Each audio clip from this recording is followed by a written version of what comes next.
Hello and welcome back to Coco's Book Nook. I am Courtney, and today we're going to be talking about all of the books that I read in May. As you know, I have participated in Escape the Readathon because I have to at this point. I was on Team Scientist, and let's see how much I actually read for the month. I do have a fairly decent stack over here, by the way.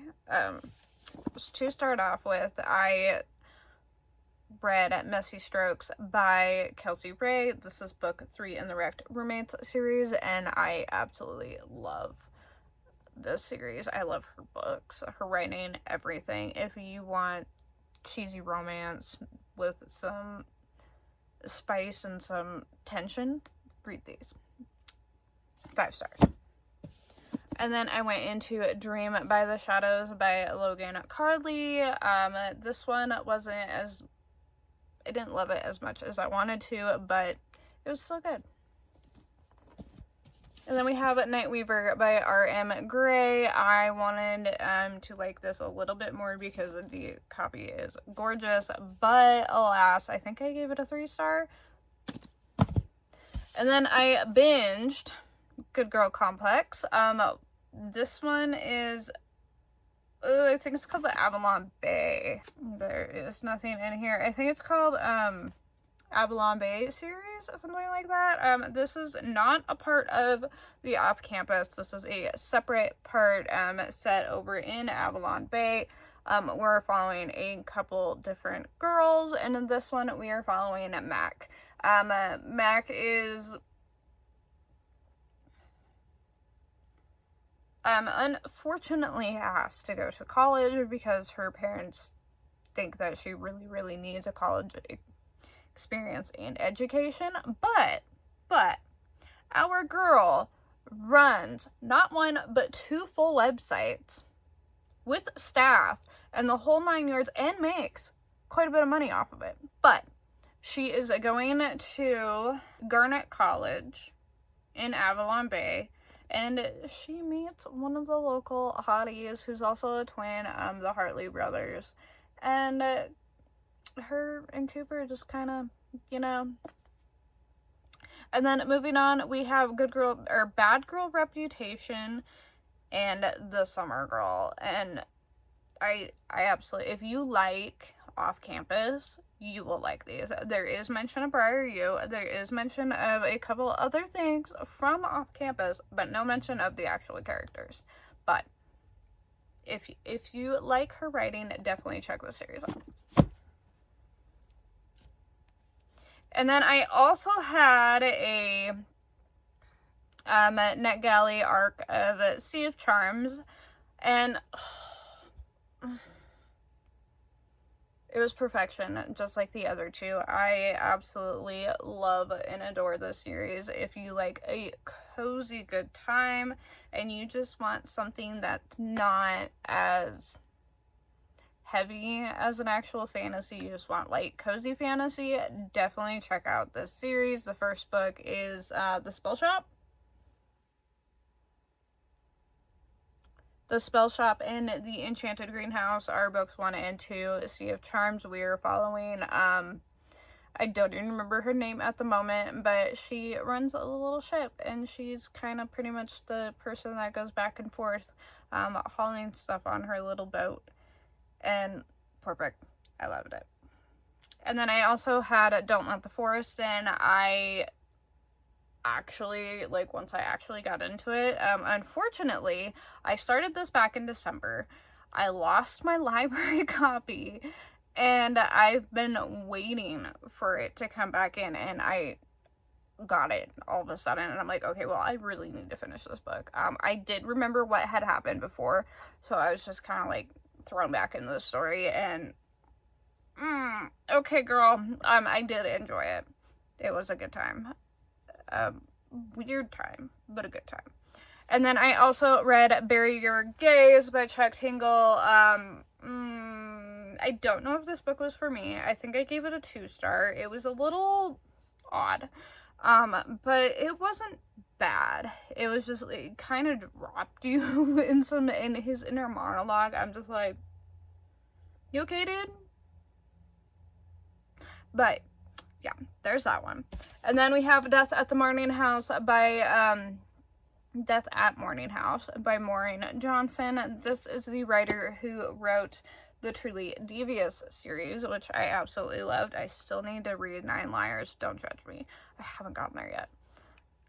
But this one, I ate it up. It was exactly like her other series, just different setting, different people, but I still really, really liked it. And then I read Sundial by Catriona Ward. I think I gave this one a 3-star. I actually don't remember much of this, so sorry. Accomplice to the Villain. To round out, I am completed with the series. And I'm like, oh, I can finish the series. I can check that one off. Nope. Apparently there's another one coming out, and I'm just kind of like, fine, whatever. I guess I'll read it. So, Accomplice to the Villain. This one is just, it's popcorn reads, I guess is all I can really describe them for me. Like, they're no brain books is what I'm calling them, because I really don't have to think about what's really going on in it. And then I picked up Wicked Onyx by Debbie Cassidy, and I devoured this book. I loved this book. The way that, I think it was Half City, it has Half City vibes. Like, looking at it, it looks like a dark romance. It is not.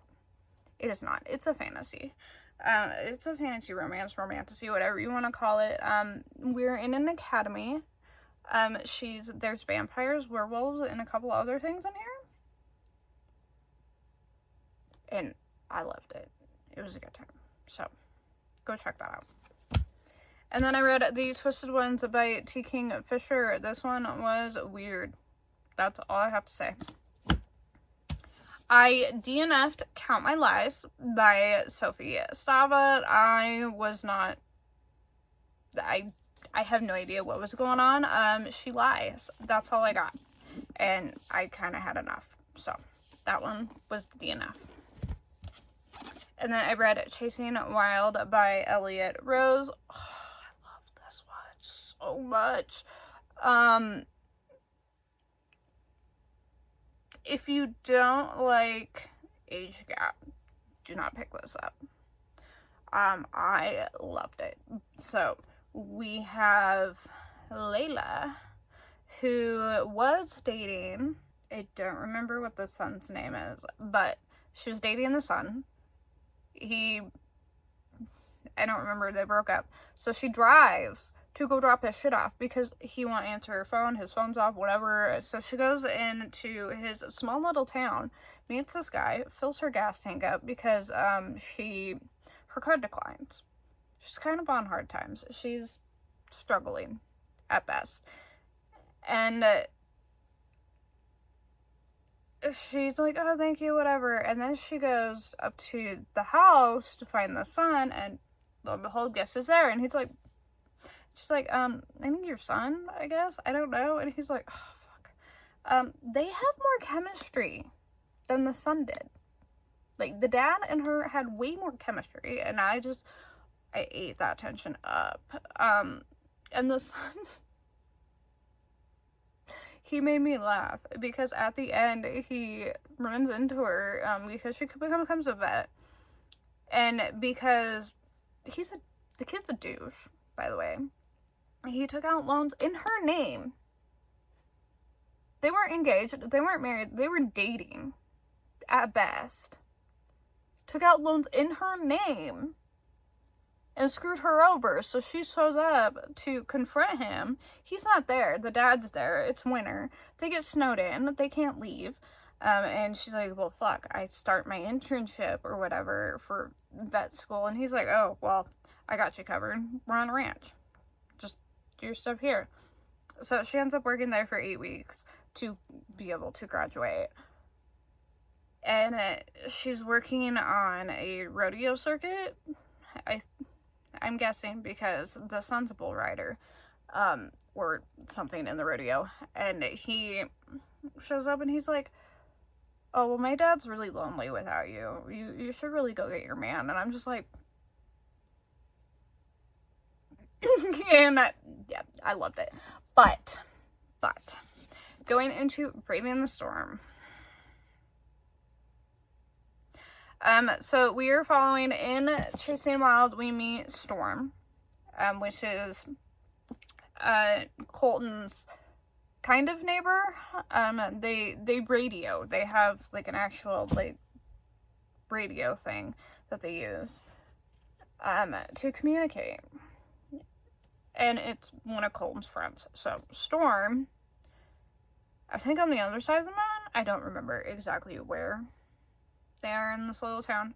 But he lives in a little cabin, and his kind of niece shows up.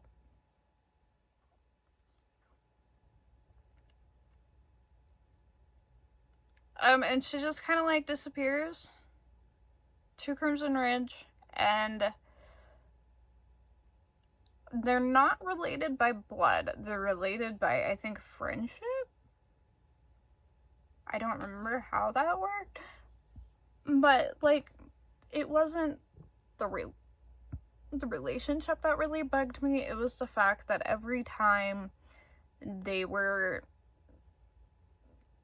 having attractions or they were feeling something, it would always come back to my niece, my uncle. Like, it was just a very weird, like, can we not in the middle of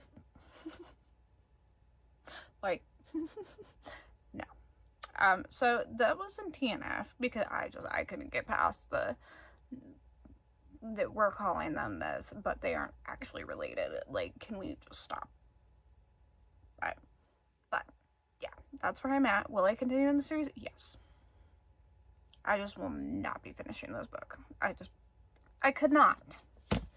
And then following that, we have The Night We Met, Abby Jimenez. We know that this was already a 5-star for me. No questions asked. I'm very sad because my copy got. It's fine because it's so pretty. Then I have The Ghostwriter by Julie Clark. I read this one on my Kindle. It took me quite a while, actually. We're not going to talk about that. But I loved this book. This one took you on rides in this whole story. I love when we're trying to figure out what the story is from the past, but we don't have those people here anymore, so we gotta do it in unconventional ways. But we are following Olivia Dumont. She is a ghostwriter, obviously. And she gets commissioned to do a job, which so happens to be her own father. He wants to write about what had happened in 1975 when his brother and sister are mysteriously murdered. And we go on this journey and figure out what actually happened. And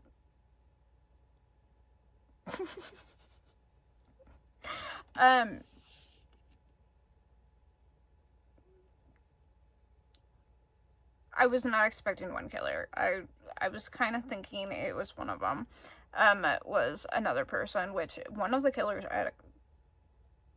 yeah, that's all I'm going to say. Go read it.